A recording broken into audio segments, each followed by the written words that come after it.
Graça e a paz do Senhor Jesus seja com você em mais essa manhã. Estamos aqui para mais esse devocional diário e eu gostaria de começar relatando, que quando por volta de 16, 17 anos de idade eu fiz a primeira visita à casa do meu pastor, o pastor Josué Camargo, e quando entrei lá eu fiquei impressionado porque vi muitas peças de entalhes de madeira muito bonitas espalhadas pela casa, vi alguns quadros e isso chamou a minha atenção.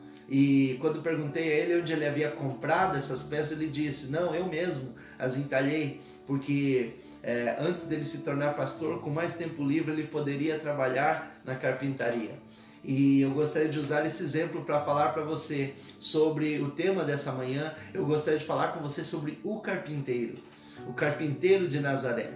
Eu quero falar com você sobre o nosso Senhor. No livro de Marcos, capítulo 6, versículo 3, diz assim a palavra do Senhor: não é este o carpinteiro, filho de Maria, e irmão de Tiago, José, Judas e Simão?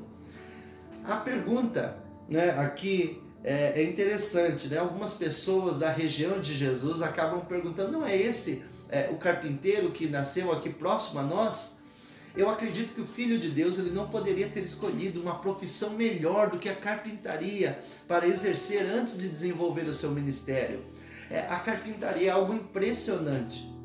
Ela mostra para nós a capacidade que alguém tem de ver coisas antes de vê-las formadas, Eu e você, por exemplo, quando batemos o nosso olho em uma peça de madeira, por exemplo, a primeira coisa que nós pensamos talvez é retirá-la dali e jogar, porque vai estar ocupando um lugar.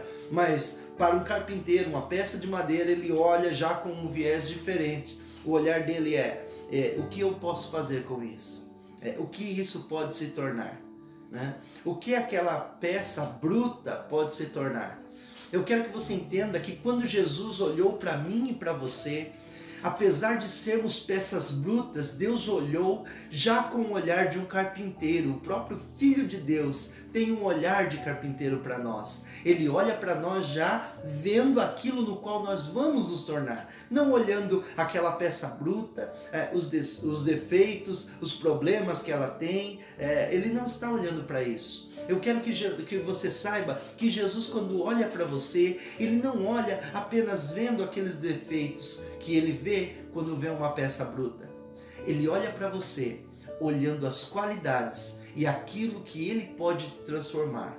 E eu quero que você saiba, querido, que o carpinteiro ele vai ter um processo onde ele vai começar com paciência a entalhar aquela peça. E cada entalhe é uma retirada de algo. Eu quero que você entenda que muitas vezes Deus vai nos corrigir para retirar algumas coisas de nós, a fim de que nós possamos ser a peça que Ele planejou, para que nós possamos ser aquilo que Ele sonhou. Então não tenha medo, deixe o carpinteiro trabalhar em você. Talvez você pense: pastor, hoje eu sou uma peça bruta. Eu tenho muitas coisas erradas na minha vida, muitas coisas, vamos dizer assim, que precisam de trabalho. Mas se você deixar Jesus Cristo, o carpinteiro de Nazaré, Ele vai trabalhar em você. Ele vai mexer em você e por mais que o entalhe seja profundo, fique tranquilo. Quanto mais profundo é sinal de que a peça ela está sendo bem trabalhada para se tornar aquilo que Ele formou. Então confie em Deus e deixe Ele trabalhar no seu coração. Eu quero orar com você nessa manhã para que você deixe o carpinteiro tocar o seu coração e mexer no que precisar. Senhor meu Deus, eu quero pedir a Tua bênção sobre os meus amados irmãos, aqueles que hoje estão assistindo esse devocional. Pai, em nome de Jesus, que eles possam se render e se entregar para o carpinteiro de Nazaré, o Senhor Jesus Cristo, nosso Salvador.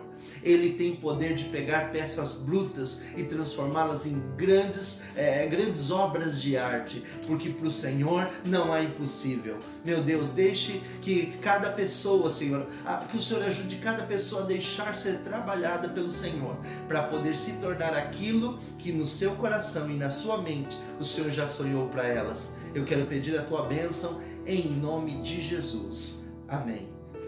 Que Deus te abençoe, querido. Reflita na palavra de hoje e que deixe o Senhor trabalhar na sua vida.